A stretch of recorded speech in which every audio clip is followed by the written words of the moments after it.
Please get ready for dictation of exercise number 21 from Progressive Magazine of April 2023.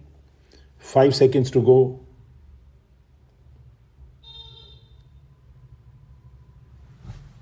Start. The ministry has taken care to foster regional languages. For that purpose, it has spent certain amounts. But with that meager amount, they cannot expect to develop all the regional languages which are recognized in our constitution. Then there are certain languages which are not recognized but which are rich. Some amount should be spent for their development also. The Sahitya Academy is a national academy of letters. It has to work for all the Indian languages. In addition, they have to do work in Tibetan and other foreign languages also. But the total allocation for that institution is round about rupees 20 lakhs only, and out of that 80% or something like that is spent on establishment. Then what remains for the development of the languages or to take up projects for the development of the regional languages?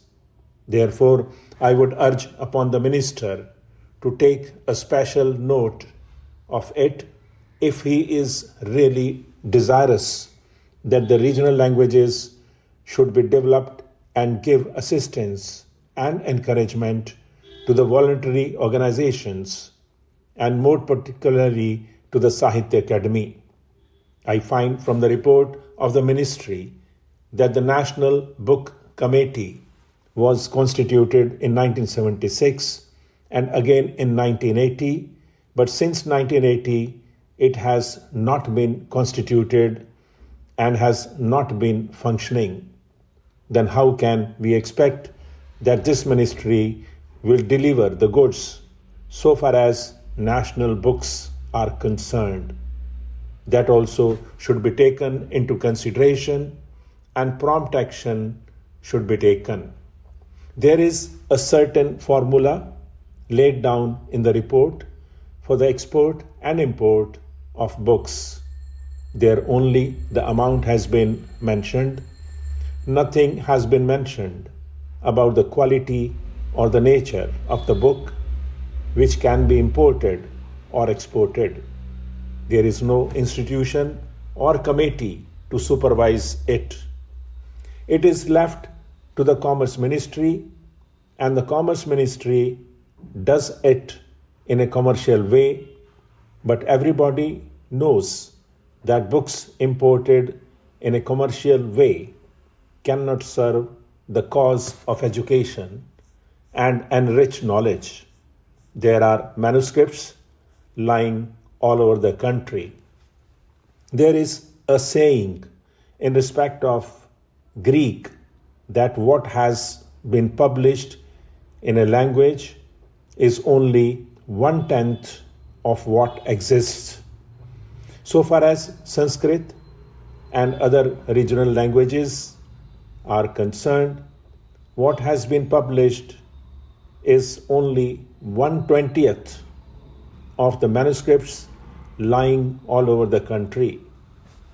So far as education is concerned, we are entering a new phase.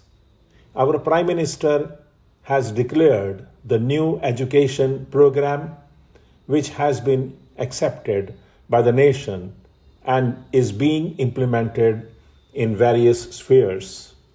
I would request the minister here to devise ways and means for the involvement of the teachers and students in the speedy implementation of this program. Let me say that on education depends not only our future but even our survival.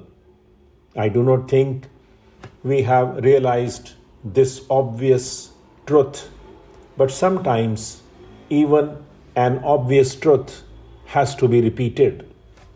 If that is so, I would like to ask my dear and esteemed friend, the Education Minister, and his able colleague, whether they and we together have really succeeded in giving priority to education, educational programs, and allot them adequate funds. Of course, for education, the funds will always be inadequate. But in our country, I find over a period of many years, since independence, the funds allotted to education are very meager. One argument advanced is, why do you want to spend more on education and create educated unemployed? I feel this is a contradiction in terms. If a person is educated, how can he be unemployed? It means we are not educating him properly. A truly educated man will always be employed. If nothing else, he will be self-employed. But unfortunately, our education is such that even self-employment has become almost an impossibility. Coming back to my main point, I would like education to be given the topmost priority by all concerned, by the community at large, by the union and state government, and by the leaders of public opinion. For many years, the Education Ministry is not represented at the cabinet level. I cannot imagine a cabinet of any democratic country where a minister of education is not a member of the highest policy making body, namely the Council of Ministers. If you want to spend money in other spheres, but if you do not consult and involve the education ministers, who is really to give you the manpower? You cannot get the desired results. You may have all economic programs, you may have all other developmental projects. But if you do not have the educated men to manage the various projects, you are not going to have real progress or development in the country. Therefore, I feel that as long as the education minister is not a member of the cabinet and he is not a part of the council of ministers, I do not think any effort at discussing these points in this august house will be of much significance. Stop.